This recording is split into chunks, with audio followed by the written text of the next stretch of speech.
पूज्य मालिक को प्रणाम। सभी भाइयों और बहनों को प्रणाम। आइए अनंत की यात्रा करते हुए पत्र संख्या 65 पढ़ते हैं, जो बहन कस्तूरी जी ने पूज्य बाबूजी महाराज को लिखा था। परम पूज्य तथा श्रद्धेय श्री बाबूजी, सादर प्रणाम। लखीमपुर, 26 अक्टूबर 1949।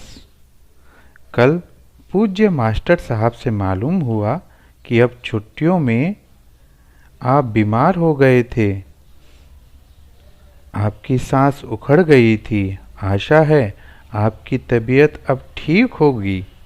हमारी तो मालिक से यही प्रार्थना है कि यह अनमोल रत्न हमारे मध्य में बहुत वर्षों तक रहे और हम सब इनकी छाँव में उत्तरोत्तर पलते हुए वृद्धि को प्राप्त करें।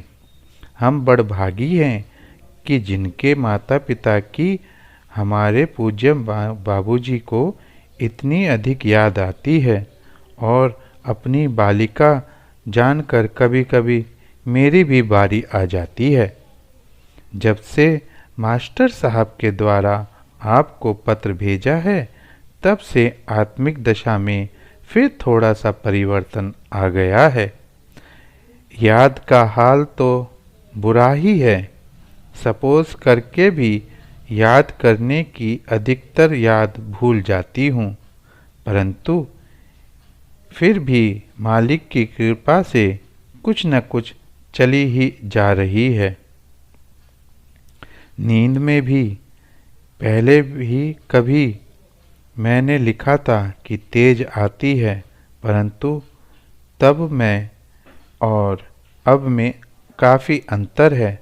अब तो ऐसी नींद आती है कि यदि 10 मिनट रात में सो लूँ तो शरीर और दिमाग का इतना अधिक रिफ्रेशमेंट हो जाता है कि इससे अधिक सोने की कोई आवश्यकता नहीं रह जाती। ऐसा मालूम होता है कि मानो अभी दिमाग और शरीर से कोई काम ही नहीं लिया गया है, परंतु जागने पर करीब 8-10 मिनट तक न यह ध्यान रहता है कि कहाँ पड़ी हूँ, दिन है या रात। थोड़ी देर बाद धीरे धीरे सब बातें एक एक कर ख्याल में उतरने लगती हैं। शायद मैंने पहले भी लिखा था कि जागने पर ऐसा मालूम पड़ता था है कि विदेश में आ गई हूँ, परंतु इधर करीब 15-20 दिनों तक तो दिन भर यही हालत रहती थी।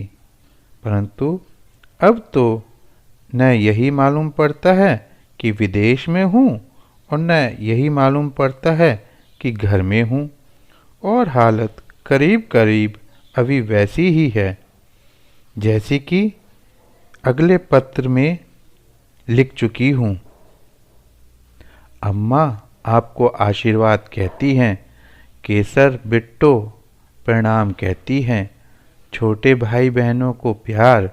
इति आपकी दीनहीन सर्वसाधन विहीना पुत्री कस्तूरी।